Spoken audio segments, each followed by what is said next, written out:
Assalamualaikum warahmatullahi wabarakatuh. Semangat pagi. Kita berjumpa kembali pada mata pelajaran IPS bersama Bapak. Nah, kita langsung saja ke pokok bahasannya. Jadi, apa yang akan kita bahas kali ini? Nah, bisa dilihat ini adalah peta konsepnya yang akan kita bahas sekarang. Karena tidak mungkin kita membahas semua bagian ini dalam satu pertemuan. Di pertemuan kali ini kita akan membahas tentang mobilitas sosial. Nah, apa saja bahasannya? Bapak lingkari dulu. Nah, jadi yang akan kita bahas yaitu definisi atau pengertian mobilitas sosial, bentuk-bentuk mobilitas sosial, faktor-faktor pendorong dan penghambat mobilitas sosial, saluran-saluran mobilitas sosial, dampak mobilitas sosial. Nah, ini ya, NKRI atau Negara Kesatuan Republik Indonesia. Kita itu dengan total seluruh pulau yang ada di sini yaitu 17.000 pulau. Menjadikan Indonesia ini menjadi negara kepulauan terbesar di dunia. Jadi bukan di level Asia Tenggara, bukan di level Asia, tapi kita sudah seluruh dunia. Artinya dalam satu planet bumi ini, negara dengan kepulauan terbesar di dunia itu negara kita tercinta, negara Indonesia. Nah, di sini adalah Pulau Sumatera, Pulau Kalimantan, Pulau Jawa, Pulau Sulawesi, dan Pulau Papua. Inilah 5 pulau besarnya. Ya. Dari Sabang sampai ke Merauke. Nah, tentunya dengan beragamnya dan luasnya negara kita akan memunculkan yang pertama yaitu beragamnya agama. Di kita ada agama Islam, Kristen Katolik, Kristen Protestan, Hindu, Buddha, dan Konghucu. Lalu melahirkan berbagai kebudayaan.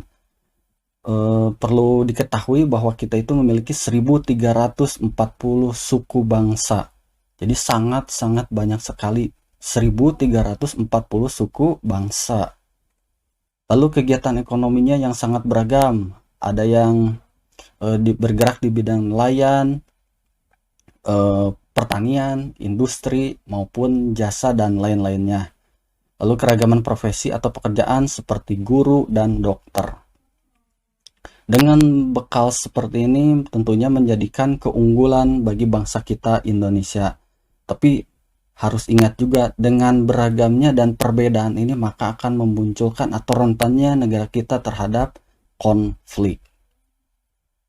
Tapi kita harus memegang teguh Bhinneka Tunggal Ika, ya, berbeda-beda tetapi tetap satu jua. Nah, bisa dilihat di sini yaitu mobilitas sosial. Definisinya dahulu atau pengertiannya. Apa itu mobilitas sosial?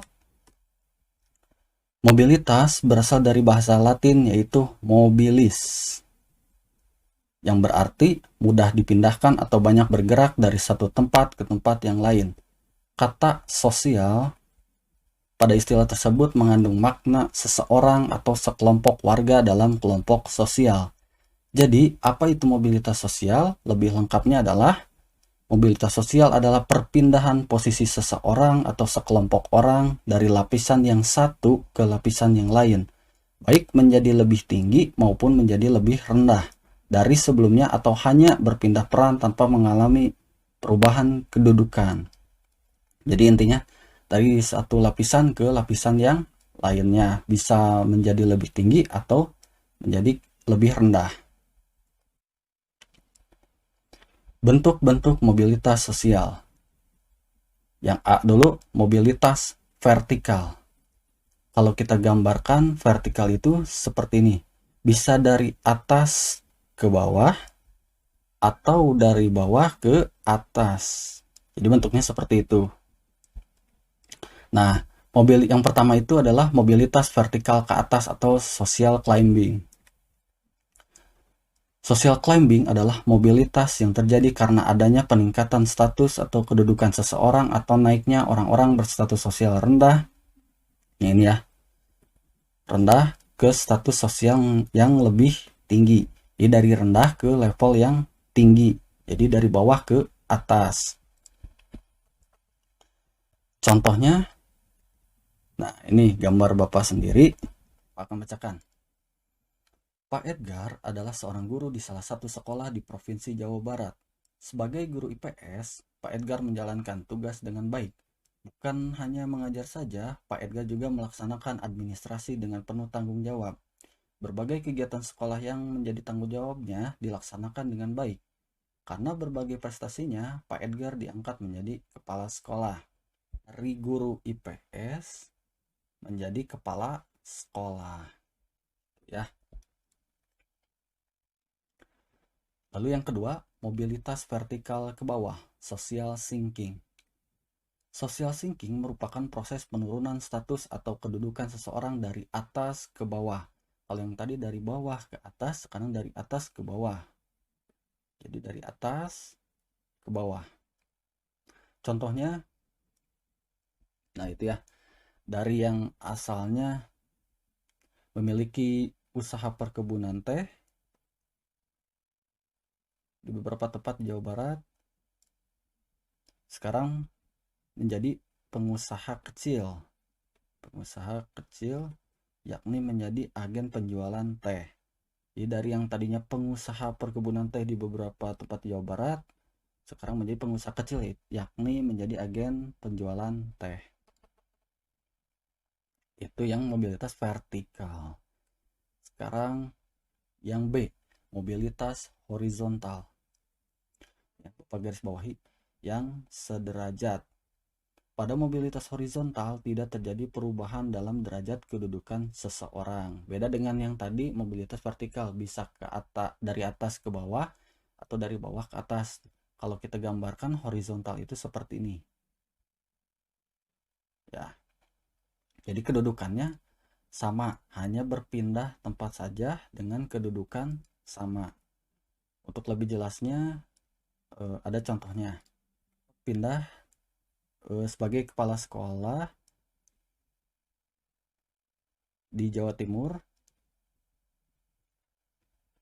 lalu pindah ke sekolah lain dan tetap menjabat sebagai kepala sekolah. Jadi jabatannya tetap sebagai kepala sekolah, tetapi tempat bekerjanya itu pindah. Itu ya. Faktor-faktor pendorong dan penghambat mobilitas sosial.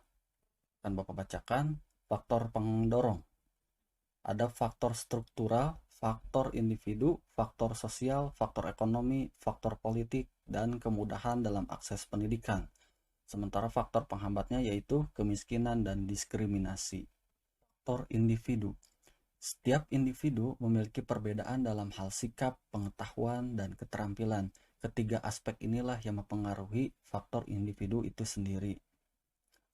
Sebagai contoh, dua orang sarjana dari perguruan tinggi yang sama-sama melamar pekerjaan di suatu perusahaan, hanya satu orang yang diterima karena dianggap memiliki ambisi dan komitmen dalam hidup. Yang kedua, faktor struktural. Bisa dilihat, dengan sistem demokrasi, setiap warga negara Indonesia dapat mencapai status sosial berupa jabatan politik yang tinggi.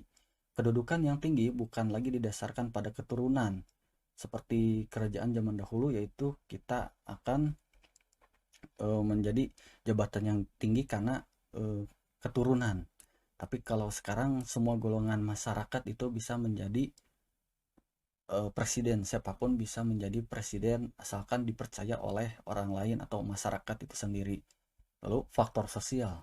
Setiap perjuangan diawali dari ketidakpuasan. Ketidakpuasan akan status sosial mendorong manusia untuk terus berjuang segigih-gigihnya. Setiap manusia dilahirkan dalam status sosial yang dimiliki oleh orang tuanya.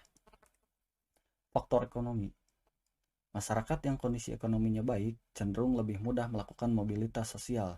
Dengan kondisi ekonomi yang baik, mereka mudah untuk memperoleh modal, pendidikan, dan kesempatan lainnya. Hal ini tentu berbeda dengan masyarakat yang mengalami kesulitan ekonomi atau bahkan kesulitan memenuhi kebutuhan dasarnya.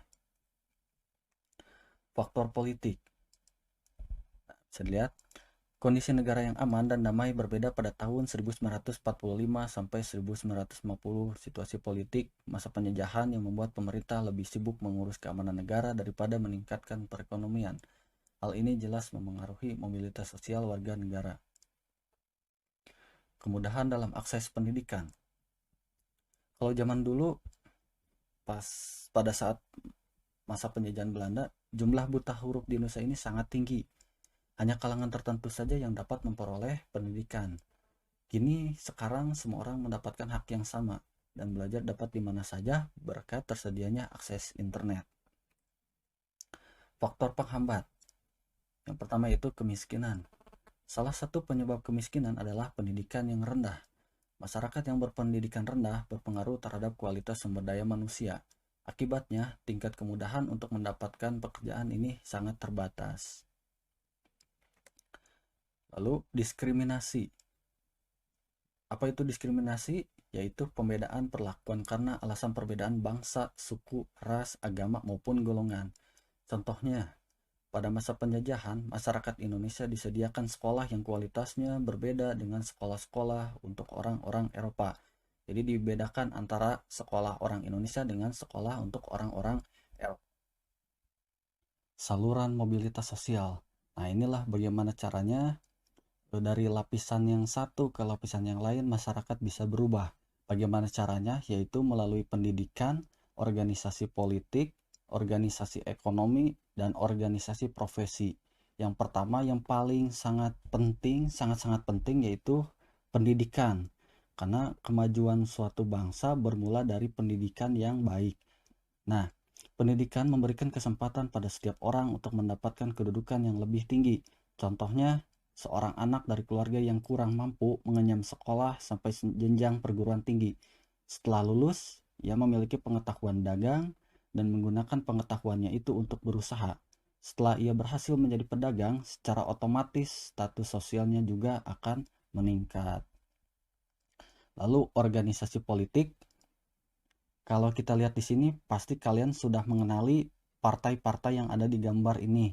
Sebagai contoh, Partai Gerindra atau Partai Gerakan Indonesia Raya, Partai Demokrat, PAN atau Partai Amanat Nasional, dan lain-lainnya. Ini salah satu caranya selain dari pendidikan untuk meningkatkan status mobilitas sosial kita dengan organisasi politik. Lalu organisasi ekonomi.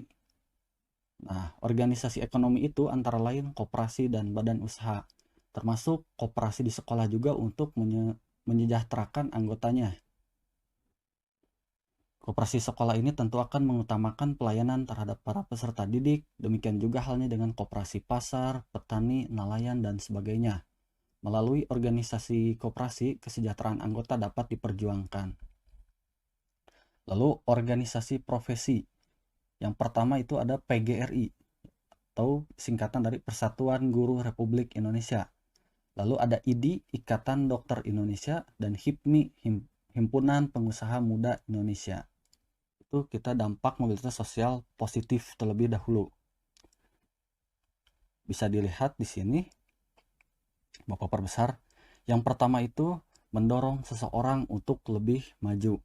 Karena bisanya merubah status seseorang dari satu lapisan ke lapisan lain akan memunculkan motivasi atau semangat dalam diri manusia untuk bergerak lebih maju. Lalu yang kedua, mempercepat tingkat perubahan sosial.